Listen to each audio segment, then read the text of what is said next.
I saw online that Daniel Barenboim had said, I quote, "The divan is not going to bring peace, whether you play well or not so well. The divan was conceived as a project against ignorance." I also do not believe there is a direct line from art and philosophy to social justice.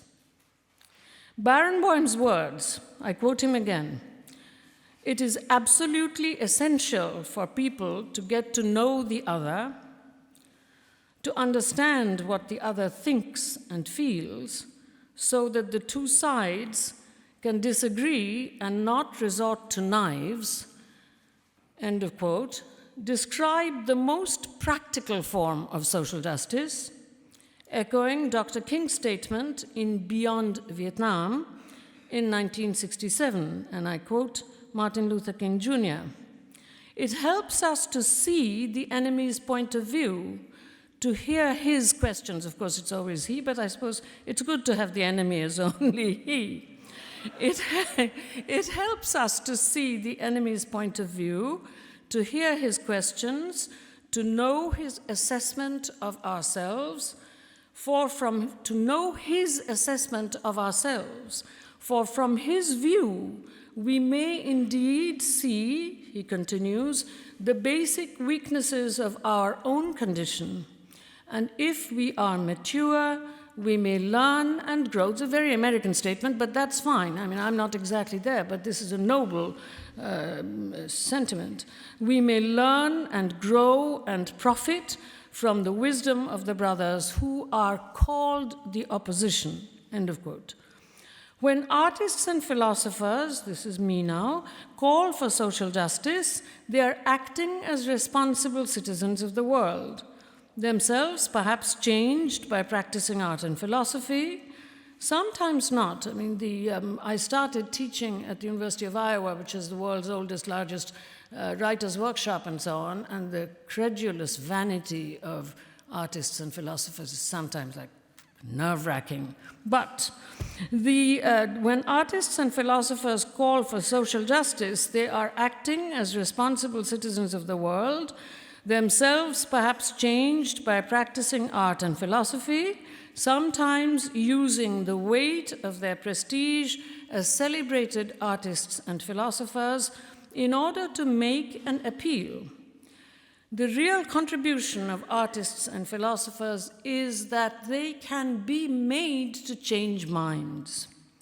Art and philosophy, detached from their producers, I'm not into hero worship, detached from their producers, become instruments for viewer, listener, player, teacher to be changed from mere self-interest.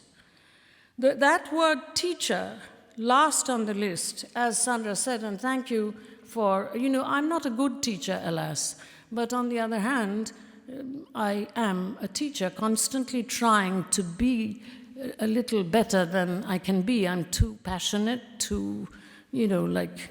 I can't stand back so that I can do what a teacher needs to do, but I am a teacher. 48th year of full-time teaching. So I'm neither artist nor philosopher, but I'm indeed a teacher of the humanities.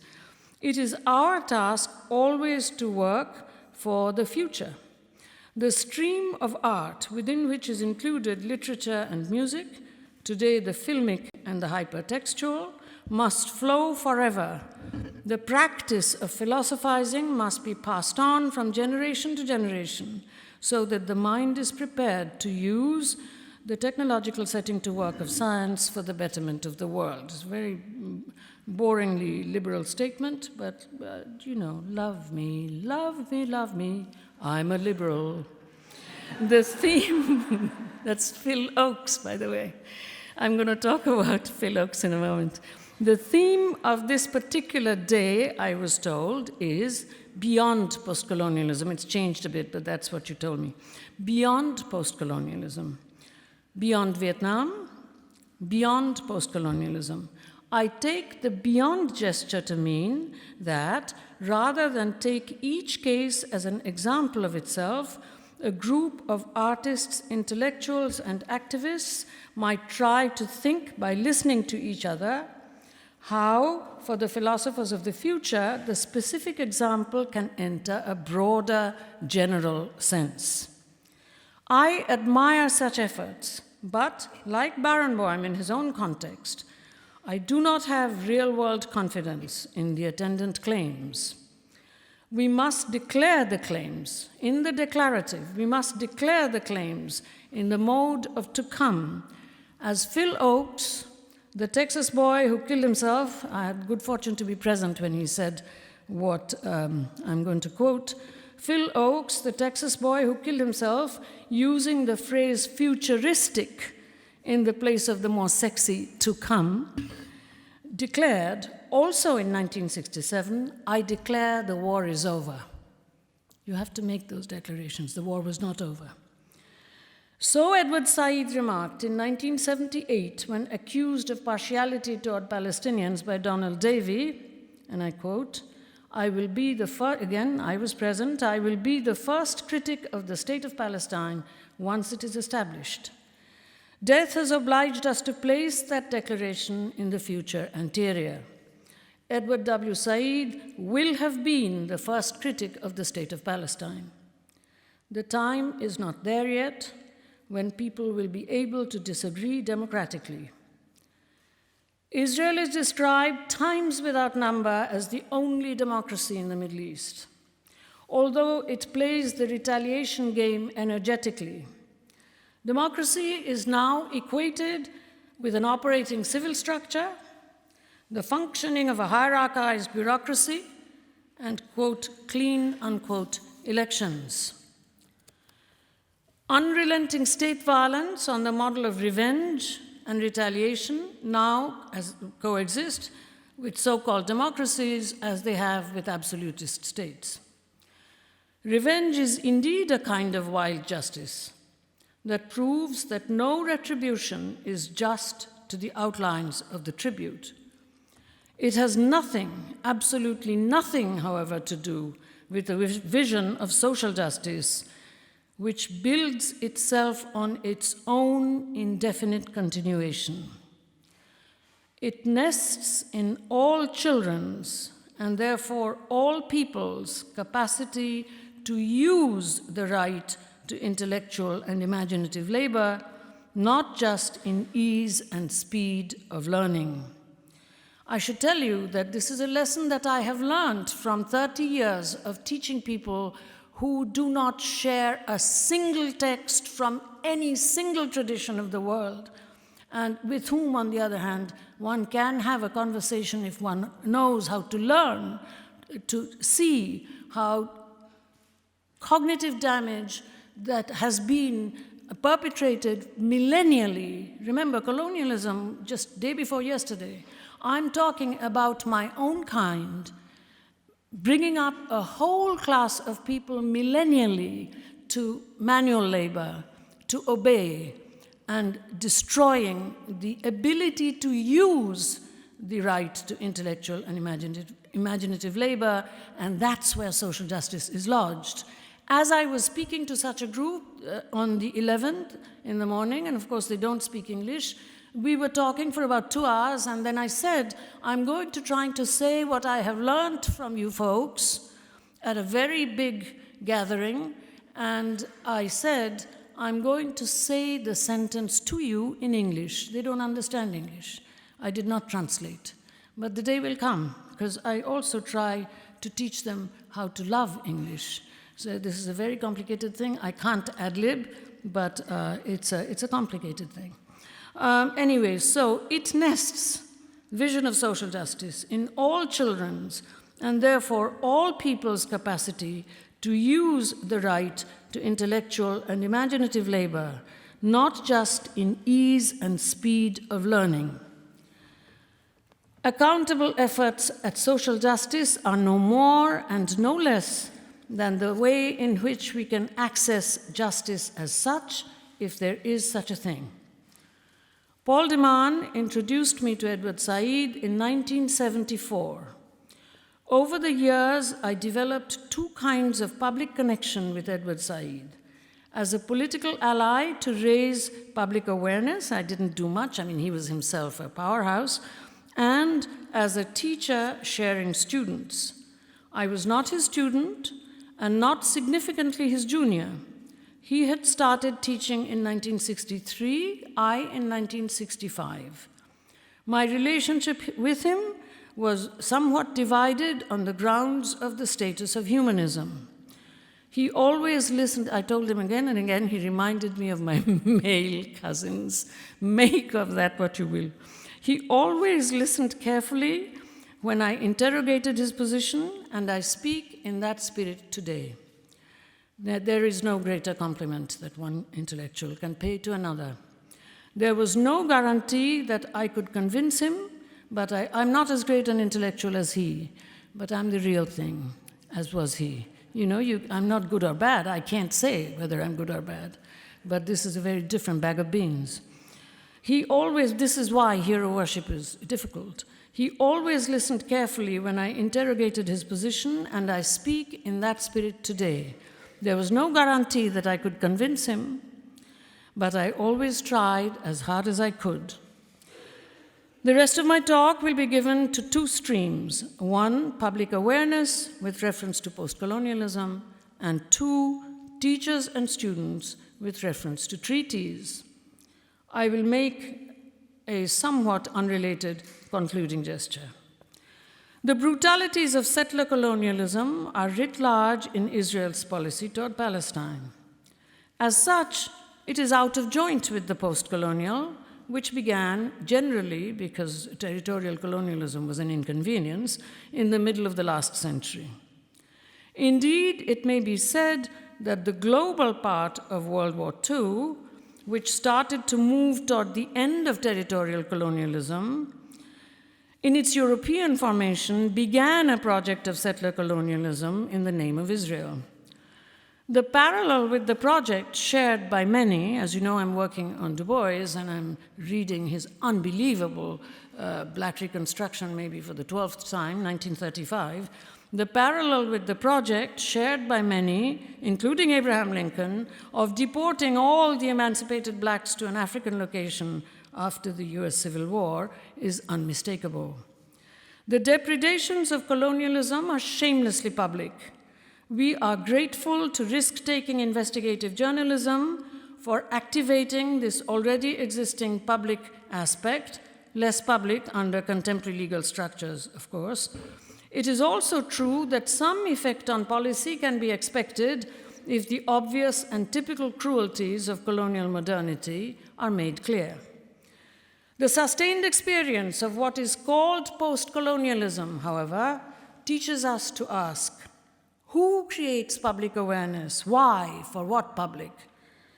In the case of Said and those who worked with him, there was no doubt that it was a Palestinian in exile who raised his strong voice on many registers to affect policy on the highest level.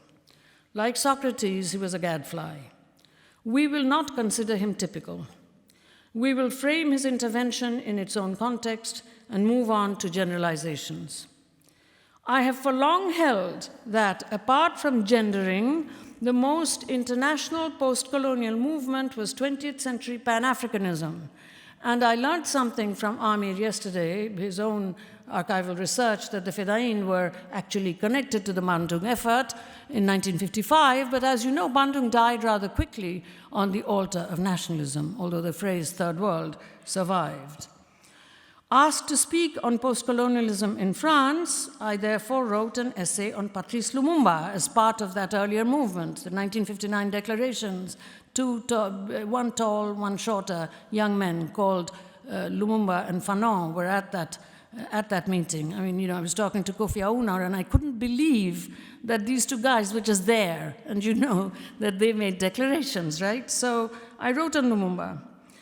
In its course, I was obliged to distinguish clearly between vestiges of Pan-African post-colonial impulses among peoples given no chance to practice freedom then and now, and French and Belgian post-colonialisms.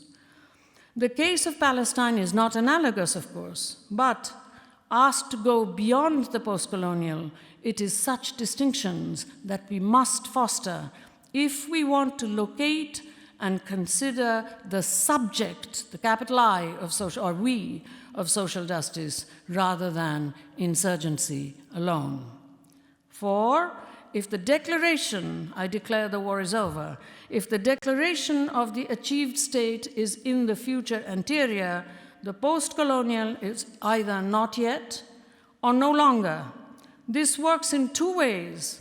One, because the task of developing democratic intuitions in the electorate, systemic institution of the breaking of internal class apartheid, the other is not just out there, internal class apartheid to facilitate the securing of the right to learn to use the intellect and the imagination for labor specific to them, for every child, as an implied part of a public rather than a developing private subject, is an absolutely continuing and never to come to an end type of activity.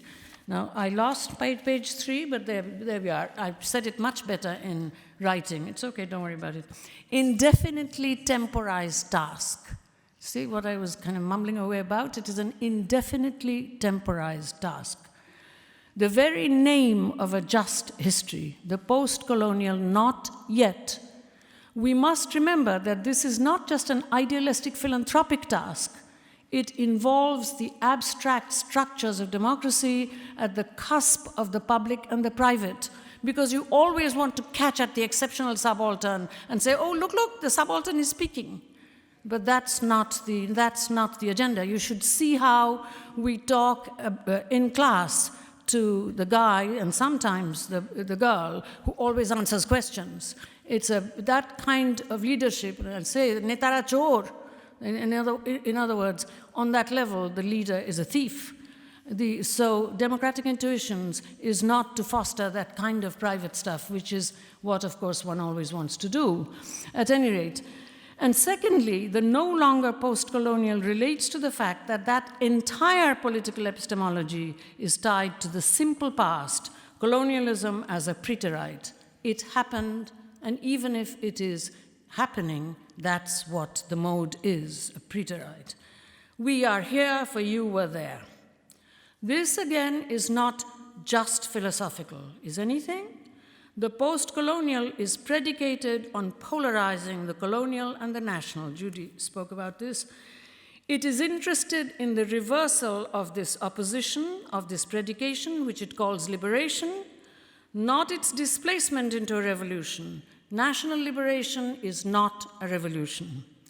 My generation, as I have often repeated, spoke of post-colonial ironically because the failure of decolonization seemed to start the morning after. In spite of Edward Said's confidence, and I quote, "The history of liberation movements in the 20th century does not eloquently attest that indeed the subaltern can speak." He didn't give me a footnote, but I was delighted, it had percolated, that indeed the subaltern can speak, except in the merely military sense of the subaltern as junior officer. Nationalist leaders under colonial control, not in the Gramscian sense of those without access to even a colonial state whose history cannot be written. The group that brings in liberation are usually members, as Lenin correctly opined, of the progressive bourgeoisie. The post-colonial participation of subaltern insurgency in the new nation is almost unheard of, and gendering takes its place within this. For this, we can turn to the South African experience. For today, Palestine is under the kind of sustained siege that is more comparable to South Africa under apartheid. Nonetheless, it has to be said that if we move into globality from failure of decolonization through neo-colonialism, the real problem in Palestine, if we can look forward to that day, will be no practice in the management of capital rather than the management of freedom. combined with the usual lack of experience in the practice of freedom. I remember I said this to Mati Peled some years ago, and I said, Gayatri, he said to me, you're absurd. I said, no, I'm not. You may have much greater moral weight and can speak with that behind you, but the experience is not only moral, it's also practical. This is what is going to happen. Who can think of that now? Yet that is part of the definitive timing of the postcolonial. Not yet, no longer. And further, to turn that into the question of social justice, not reliance upon the international civil society's goodwill, but to sustain the right to intellectual and imaginative labor across the board, connected to the correct disposition of capital, and then delicately open the question of gender that remains today confined only to inadequate opportunities for feminist work at the universities, seems just as impossible. Case by case, nothing is just beyond postcolonial.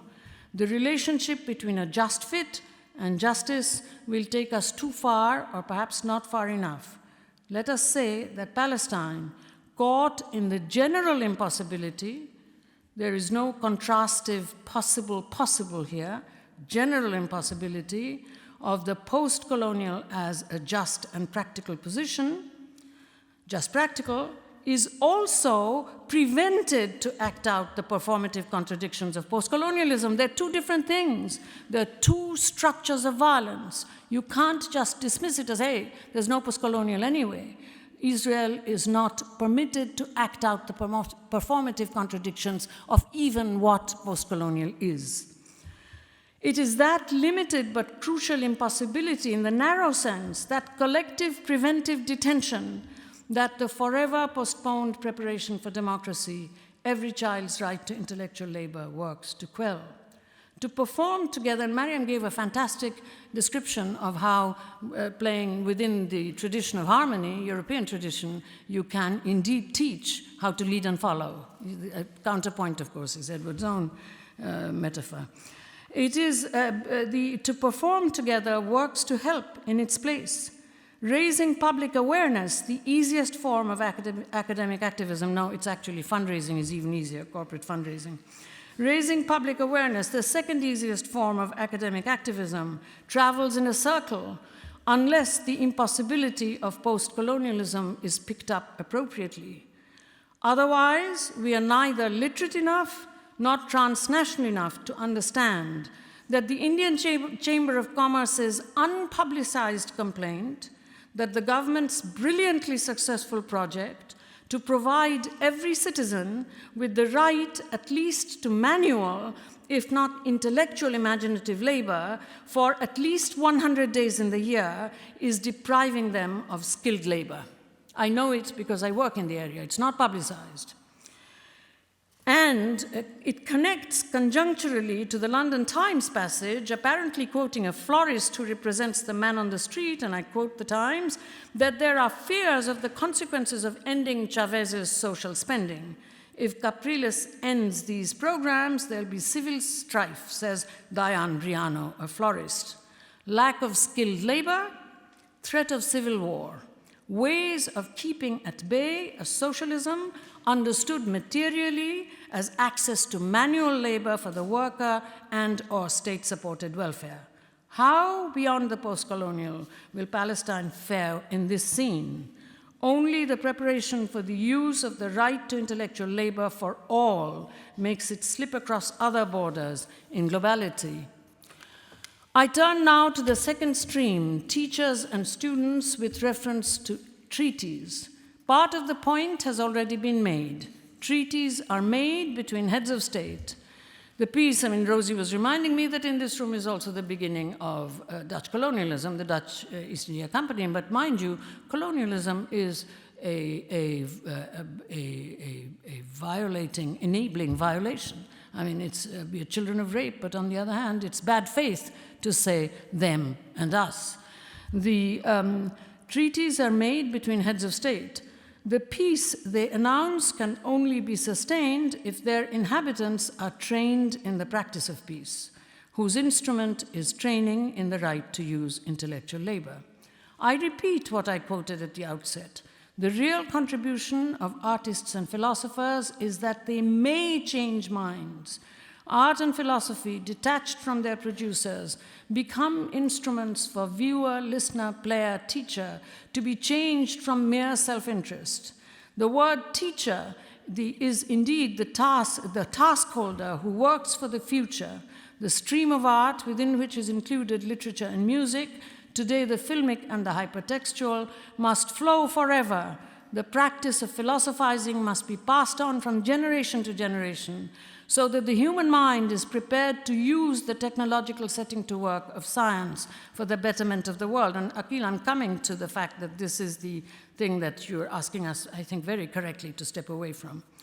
Today, this is particularly urgent because the digital has all the power and the beauty of the wild horse. Without adroit handling, it can be destructive.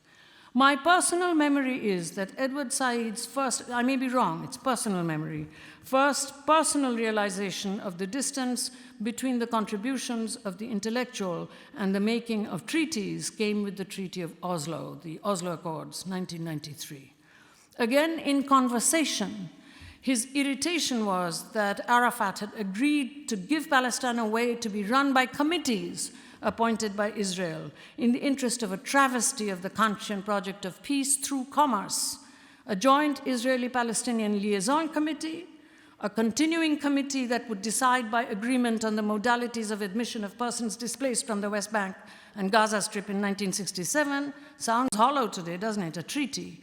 An arbitration committee, a joint Palestinian-Israeli coordination and cooperation committee for mutual security purposes, an Israeli-Palestinian continuing committee for economic cooperation, and so on. Treaty by committee. Yet, as the rector pointed out yesterday, Said's spirit was continuous with the Treaty of Utrecht, or at least its ideals: peace, security, human rights, multilateralism. I, on the other hand, am with the Voltaire who placed his Candide in Westphalia to mark the distance between treaties and reality, the depredation of rape located in a place hallowed by a treaty that many think was the beginning of modernity. The very modernity that secured our humanism as a weapon against colonialism. You remember the wise words in that book that work was spoken by an old woman, a Baobo figure, with only one haunch received as part of a punishment. I quote, in translation, the old woman says, 100 times I have wanted to kill myself, but I was still in love with life. This is a mature optimism. This is not the Panglossian, clearly irrational formula repeated over and over again, which one hears in Europe still. She says, again I quote Voltaire, yes, I should end this life. It's so horrible. No, I love to be alive. To live in this absurdity, to adopt the philosophy of the double bind, this is a much more robust philosophy than what is being criticized in Pangloss. And we should notice that it's in the mouth of this decrepit old woman in a Westphalia absolutely excoriated by rape. Speaking with the voice of the improbable old woman, then, I say, consider not only the Treaty of Utrecht, but the treaties of Maastricht, 1843, as well as 1992, from unjust partition, 1843, to failed model of union, of a group of debtor states and creditor states, which is how the European Union is now described widely, without irony, by everyone, including ministers of European states. That ain't a union. Debtor states and creditor states. Consider the double bind inherent in treaties because they are devised by the vanguard. They cannot operate without their indefinite supplementation by teaching, the teaching of the imaginative activism practiced, perhaps ideally, by the humanities as such. Not really.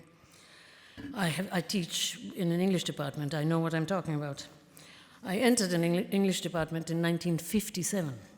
Some here will know my formula, an uncoercive rearrangement of desire. Both Judith Butler and Akhil Bilgrami spoke yesterday of double binds in binationalism and between liberty and equality. I add to them the one between treaties and a teaching that must unravel them. The undoing of the colonial narrative from the secret writing of the Middle East with the Sykes-Picot Agreement has resulted in a messy worldwide situation. I mean, today, this Boston thing, why are people, not everyone actually, because someone did speak about Oklahoma and so on. Why are people, and Leila, I'm with you, why are people secretly imagining that not only that it's Muslims, but that this is characteristic of Muslim culture? You know, when the Southern Poverty Law Group, they talk about the Ku Klux Klan still operating, no one thinks it's typical of white Christian culture in the United States. But so it's happening. Anyway, a messy situation, messy worldwide situation that seems a blind alley, no alternative to the peculiar constitution of the via fracta of social justice. Unfortunately, treaty or no treaty, the Netherlands do not seem a significant exception in this respect. And I speak from within. I'm the member of an often violent 86% majority in supposedly the world's largest democracy that's genocidal against Muslims. So I'm not pointing a finger. I'm speaking from within a shameful position.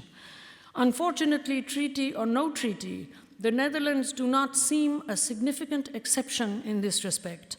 Just a random passage from a February 2008 report published by the European Commission Against Racism and Intolerance notes the negative shift in public discourse on immigrants and Islam in the Netherlands, causing, I quote, a worrying social polarization and a substantial increase of Islamophobia. And they do say that the majority is often unaware of this. The Dutch response to the immigration problem, I continue quoting, has created new barriers to immigration. A rule has recently enacted that requires future residents, as opposed to citizens, to pass a Dutch language and culture test before arriving in Holland, making it the first country in the world to demand that permanent residents complete a pre-arrival integration course.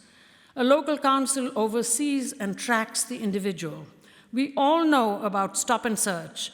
Immigrants such as Muslims, Turks, and Moroccans are expected to become majorities in a decade in Amsterdam and Rotterdam. These major cities had huge problems with crime. I'm continuing quoting. Much of the crime is blamed on the immigrants of the city. Since September 11, 2001, there has been increased attention and hostility when those perceived as immigrants commit crimes. The welfare system, which is considered generous, is currently undergoing problems because of declining native birth rates necessary to support the pensions and increasing need for welfare support by immigrants. I have talked about this in terms of gendering within the new subaltern illegal immigrants in another context, especially speaking about Arizona, which has been turned into a police state in the United States, but I can't really go on that right now. Let me say, by the way, it's not correct that it's the first city in the world. This was to require a language test. This was done in Canada quite some time ago for Indians coming in, and most of them failed, of course. And all kinds of languages, not just English, because of course Canada has French and so on and so forth.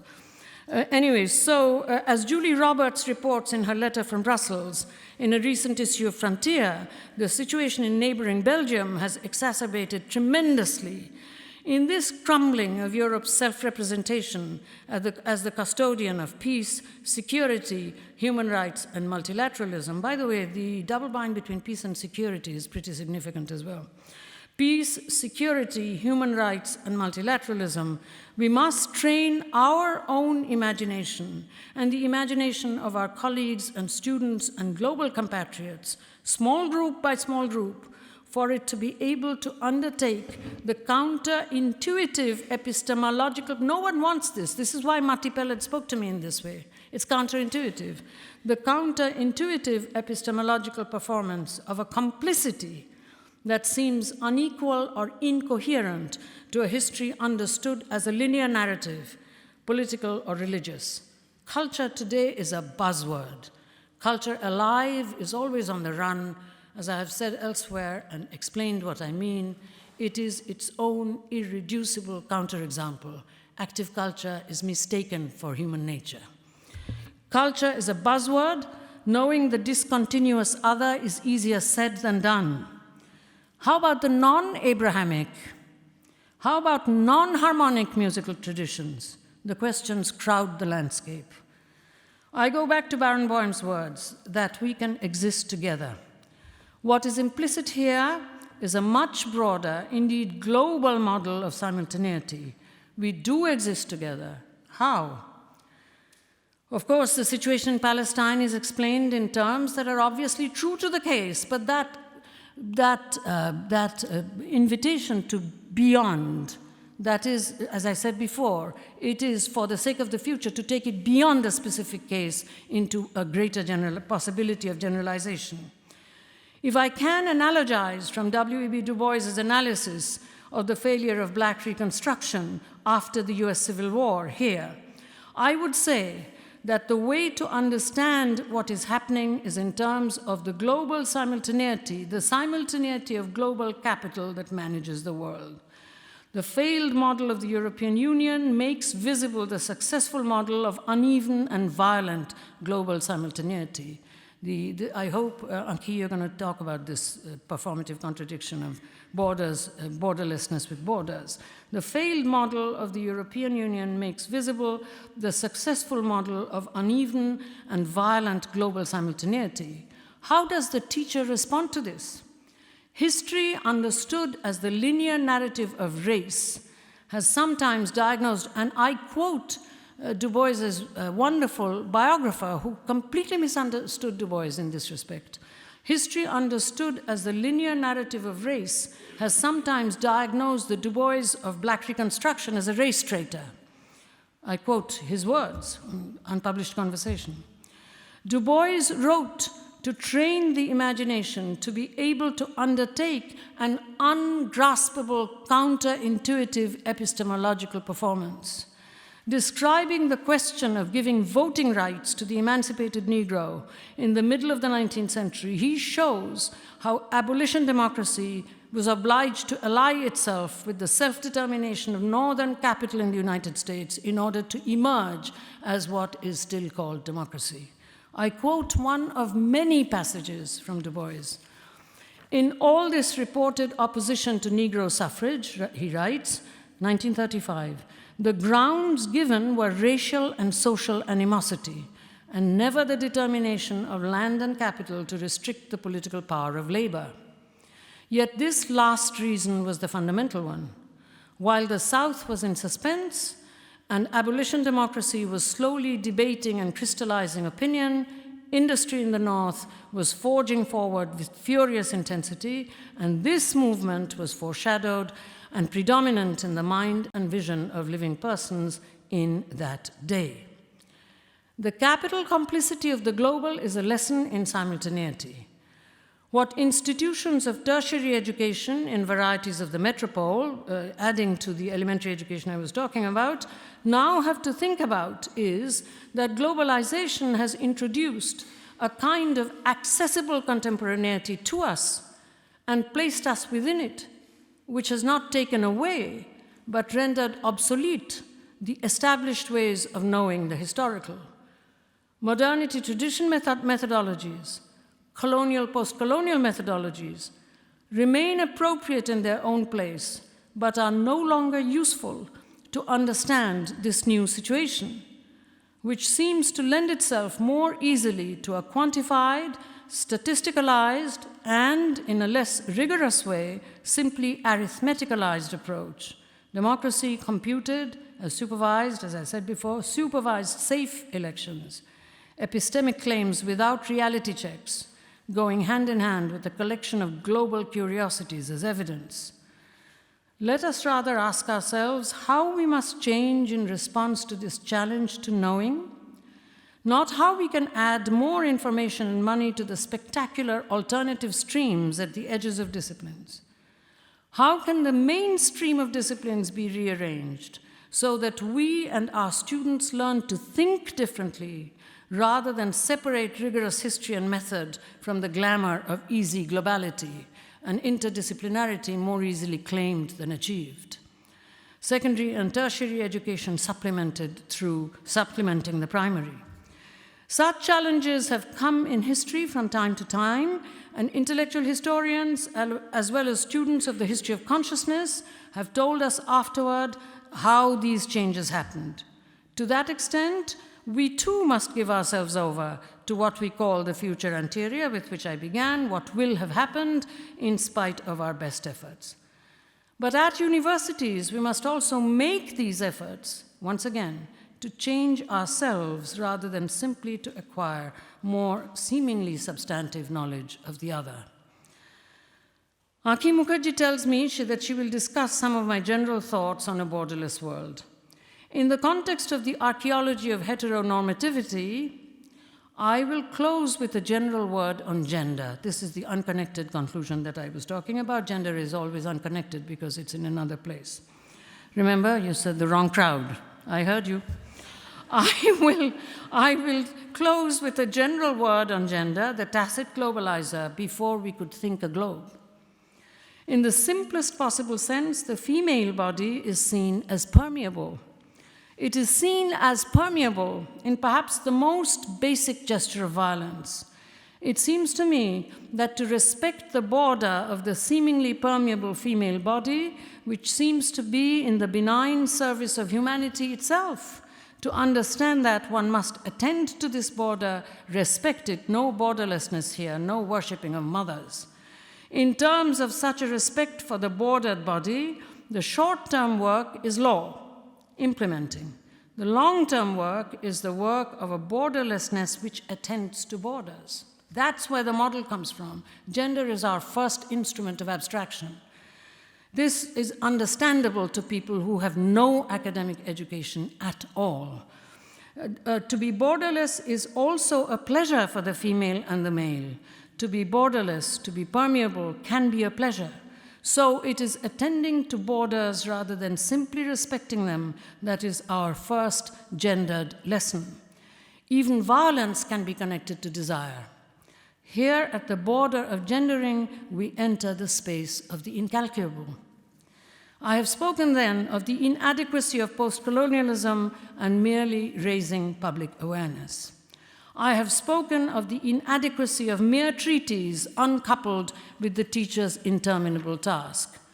In conclusion, I have invoked gender as the dangerous supplement that introduces the incalculable. I want to do a little riff now on Akhil's suggestion that we usher the enlightenment off center stage, this beautiful, beautiful metaphor, enlightenment from the stage, off center stage, and think unalienated life rather than learning to live the double bind of liberty and equality. I invite him to think this as the limits of humanism.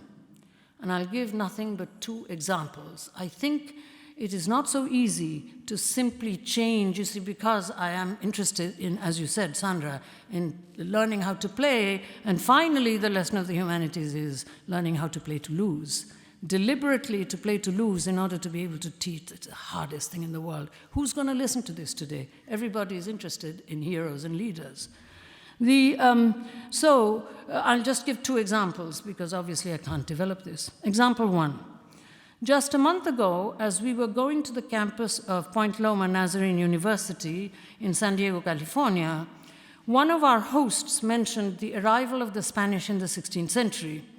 Another one of us remarked, "Can you imagine anything happening here before the 16th century?" Now, you're going to hear a list, and that's because I love Milton. Rosa Luxemburg hadn't read Milton, but that was the technique she took against the biggies, Marx and Engels and so on, when she was talking about general strike, just relentless listing. Okay, yeah. It was an innocent remark, but my imagination, trained to read since 1957, kicked in, and I began to think not just of the Maya, the Inca, the Nahuatl in a general way, but also of the Diegueños. I thought of the Kumeyaay nations, the Tipai-Ipai, the Paipai and Kiliwa. Of the Kumeyaayis, I learned of the many bands, many with Spanish names, holding an alien history inaugurated 500 years ago. The Barona, the Campo, the Capitan Grande, the Cuapaipe, the Inajarosmit, the Jamul, the La Joya, the La Posta, the Coyotes, the Manzanita, the Mesa Grande, the Pala, the Palmayuima, the Rincon, the San Pascual, the Santa Isabel, the Sicuan, and the Viejas. I thought that the point is not to say, ah, but they too were violent, or oh, but they did not develop the land. The point is to remember that they, and there I'm coming where you were yesterday, brother. The point is to remember that they held the land in common, that they loved the land and largely left it alone, did not, it's a kind of limited humanism, did not move recklessly toward the Anthropocene. Now, I was addressing high school students in this talk from which I'm quoting. So therefore, I said something slightly patronizing. I hope I'm not really speaking to you, the sophisticated audience. So I said to the high school students, I know that many of you work in environmental studies, so you know that word. For those of you who have not come across it yet, Anthropocene, Google it.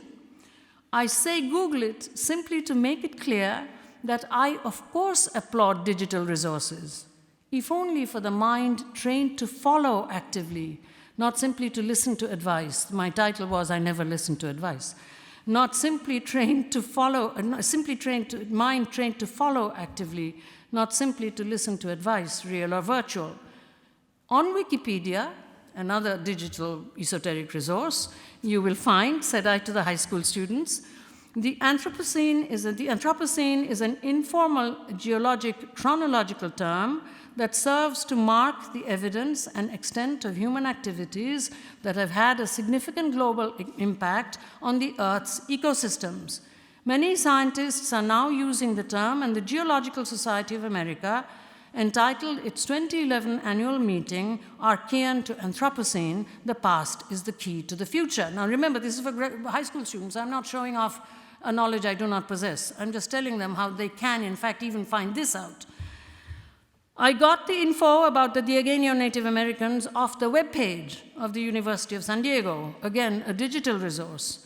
I found the name of Professor Nancy Carter of the School of Law, who may be a future ally, but you cannot stop there. Information command is nothing. Example 2. I have been training teachers through teaching elementary school children, as I mentioned, among the landless illiterate in a corner of India for the last 30 years. Since I won't last very much longer, I'm trying to choose workers who can do the training work in that actively following way that literary reading has taught me. The unlearning one's privilege was before I started all this. No, you use your privilege. You can't unlearn it. You use your privilege on their behalf, if you know how. I'm trying to choose workers who can do the training work in that actively following way that literary reading has taught me. Our goal is not top-down philanthropy for income production, which is undoubtedly a good thing, but to produce, as I said, the intuitions of democracy in a tiny section of the largest sector of the electorate in India. So I will now quote something I wrote to one of the candidates seeking to join my efforts, who said he teaches at the University of Dumka and he has a car. And he said, well, I'll bring the car, etc. Okay, so this is what I wrote him. To make it convenient for you immediately to be able to access the schools is not what we are about. I have been making many mistakes and trying to learn with what instruments those who cannot immediately access a car for convenience learn. Believe me, there is a difference in relationship to time. Although it's not just money. Although I cannot write you an ethnographic account right this minute, what I'm trying desperately to learn is how to access such instruments with no access to means of convenience to which we have immediate and unthinking access. And I don't know yet. To think that equality is sameness is what produces the double bind, as if the human subject is without history, as if they remain the same in spite of thousands of years of cognitive damage, in which case we should burn the universities. What I'm trying desperately to learn is how to access such instruments with no access to means of convenience, to which we have immediate and unthinking access, and I don't know yet. At first, I too used to hire cars, and my associates, including the women, illiterate, therefore not involved in the education, were quite delighted to ride in these wretched cars. But slowly, they all began to realize that I was practical in their own terms. How I managed to achieve this, I have no idea. But I consider this as one of my major achievements in the field, an epistemological change in epistemological performance on their part, an unexpected kind of will have been type future anterior change, huge change. Then they began to save me money. This is a complete epistemological turnaround. The first intimations of equality, though not sameness. First, they directed me to ride rural buses, sometimes walk, independently of the school walks that I arranged for myself as exercise. Then, when I had my shoulder operations and got my spinal disease, only motorbikes. It would be more convenient for me to ride a car, but the work that I'm embarked on is not about my convenience or ours, I repeat. This does not mean an uncritical going native. Also, I live in New York quite well. It has nothing to do with kind of a total Christ-like change. This does not mean an uncritical going native.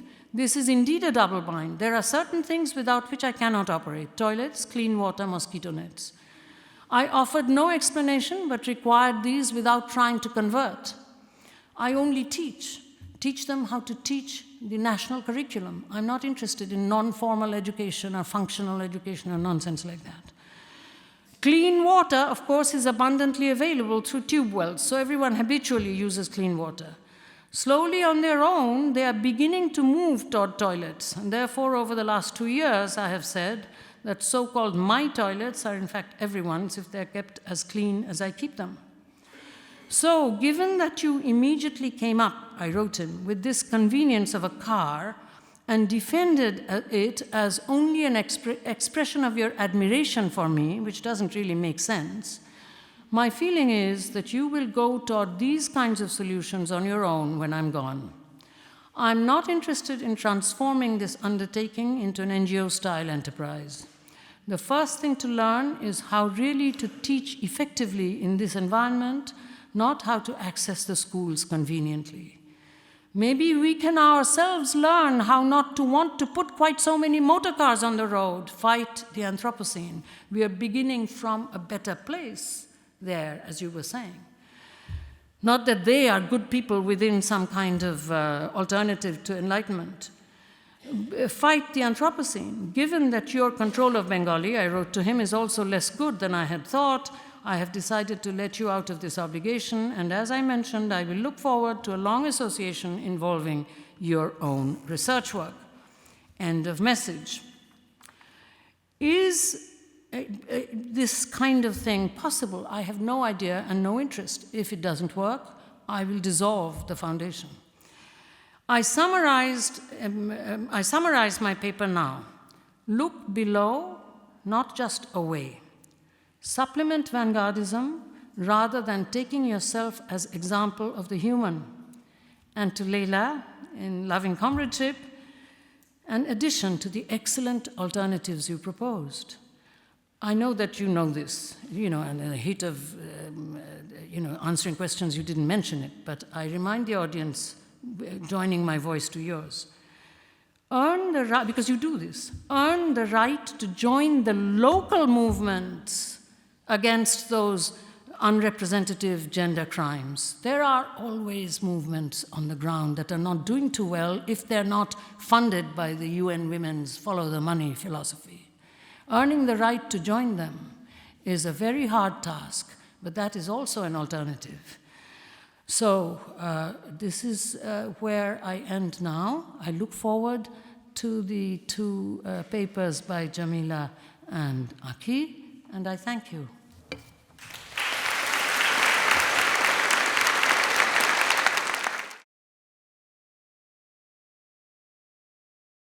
Your discussion reminded me about Walter Benjamin's idea of a democratic history, and he gives this kind of image of shards of a broken mirror on the ground. I wonder what your views on a democratic history in the context of what you said would be, so if you could give some remarks on that. Benjamin, it remains, for many of us, somewhat contained within the Abrahamic. So, and you remember the the critique, I mean, Derrida was very bold in saying this because, and he made many, many apologies about this, gave an alternative meaning. After all, this was a man who killed himself because of the Third Reich and so on.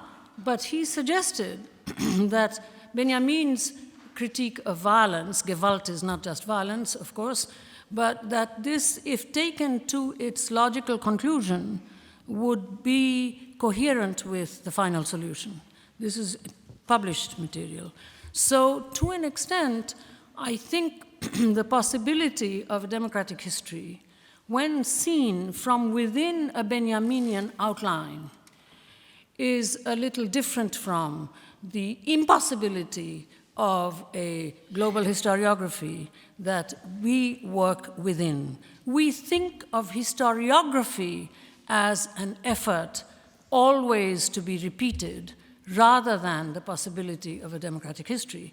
We think of democracy as an impossible word which always has to be rethought in terms of every generation rather than a state formation or merely a system. So to an extent, the idea of a democratic history, and Benjamin's connection also, forgetting the ideas of history, because Benjamin in his short life really was very much a moving thinker, so that you actually look at what's in the arcades, what's in the critique of violence and so on, and figure it out in terms of how Benjamin is thinking. But at any rate, in terms of Benjamin's relationship to Sorel, you have to compute that with what is said about democratic history. So to an extent, I would place myself away from an unqualified Benjaminian tradition within the European comparative literature, which I practice. I'm not there. I find my models elsewhere. It's a very interesting and important question. It would take me 14 weeks, which is a semester, to give a proper researched answer to this, because the alternative that I proposed is not one that is generally known. But thank you for the question. I'll think of it the next time I write something of this sort, bring Benjamin in so that people know what my position is. Thank you. Are there more questions from the floor? Can we cluster them? There is a question from you, a question from the podium. Any other questions? Okay, so these two. I'm wondering if you can maybe just speak to recent work on critical regionalism, sort of in relation to, I mean, I stumbled upon it through Who Sings the Nation State. I've come to that concept through contemporary art and architecture. Kenneth Frampton. Kenneth Frampton. There's no connection between Kenneth and me. Not at all. I was just so, excuse me, I'm nervous, but so excited to come across your use of it, what I refer to as a kind of appropriation of it. But so if you could just speak to that.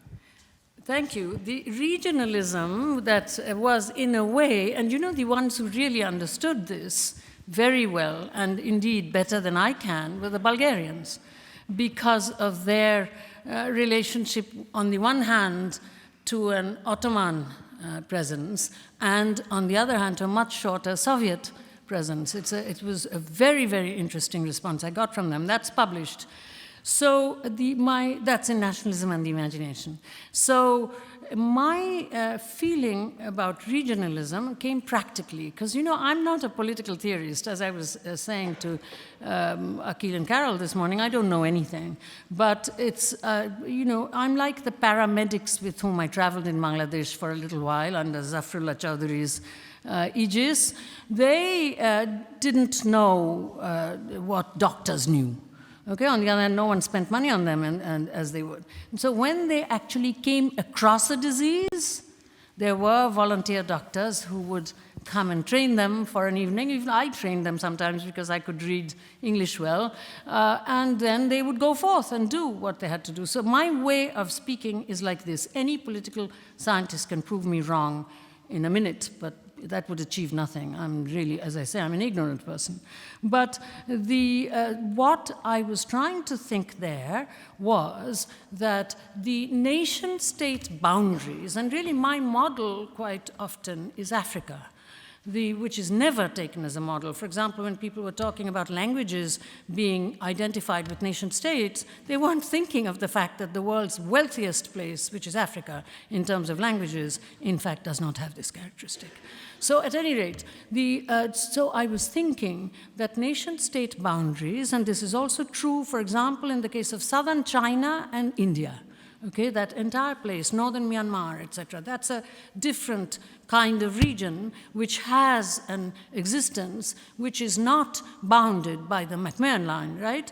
So I was thinking when at a public hearing of violence against women in that part of the world, we were talking about women who were working very hard to keep themselves going after having been trafficked and living with HIV/AIDS. We were thinking that if it were possible to give to the regions which are now economic, like SAARC and ASEAN in my part of the world, if we could say, why don't you do also jurisdictions that are regional so that the nation-state boundaries are cracked so that trafficking can be punished across the states within which. That's where the idea of regionalism came.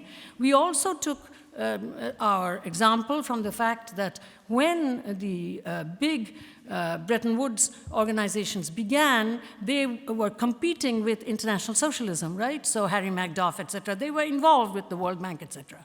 So that in the beginning, what they did was regional. For example, the Indus Valley stuff, right? India and Pakistan were not taken as separate entities. Whereas today, of course, they've become completely nation state. They're a bank.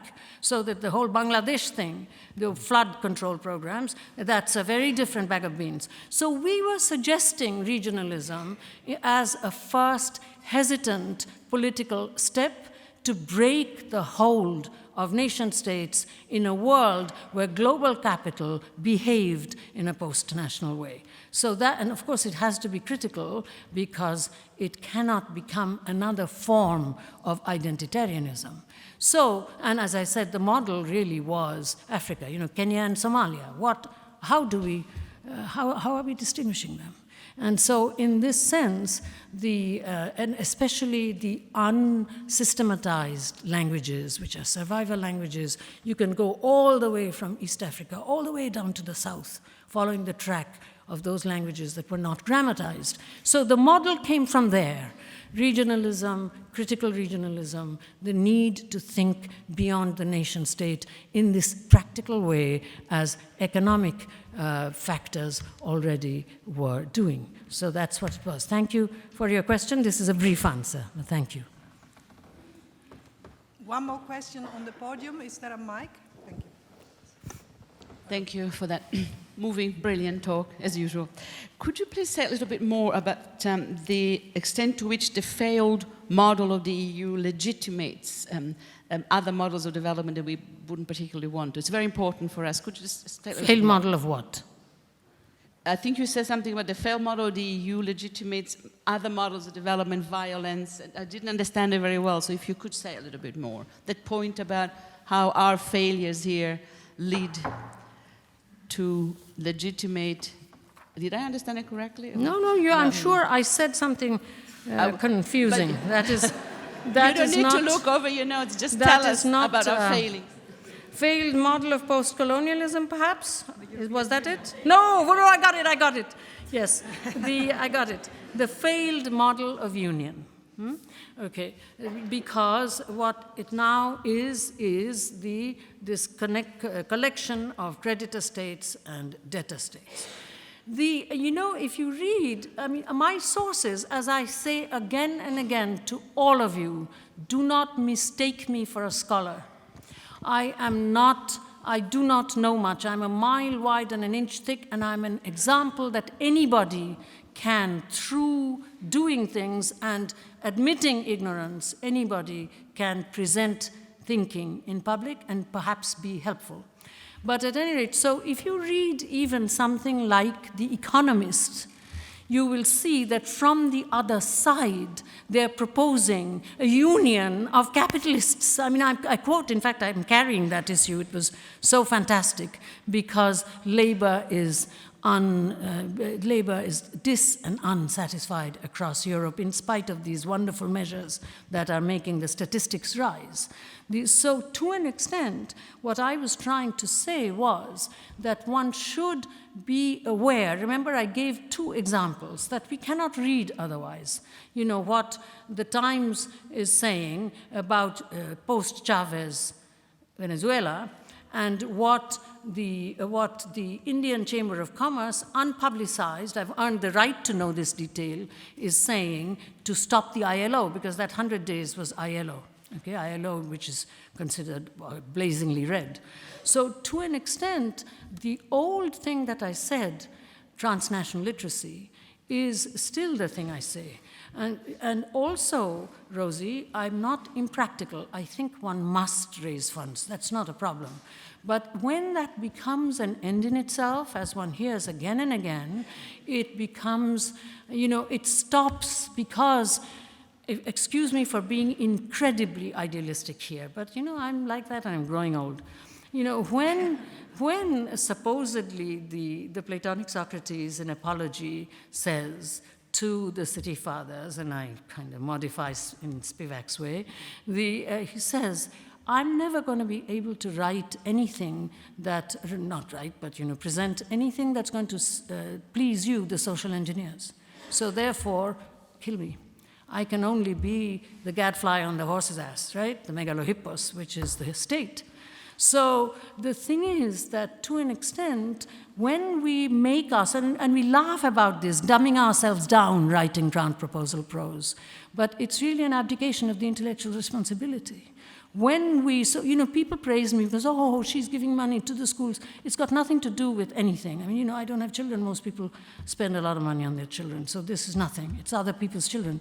The reason why I really do it, I will not be evaluated by grant givers. I mean, they don't know how to evaluate this kind of thing because it's not going to succeed. So to an extent, I think we betray ourselves for the trade-off. So in fact, I don't have any, it is an alternative, but of course it will be, you really have to work very hard. I said to the president of a university, when he had said, Gayatri, your standards are too high. And I said, no, your standards are too low.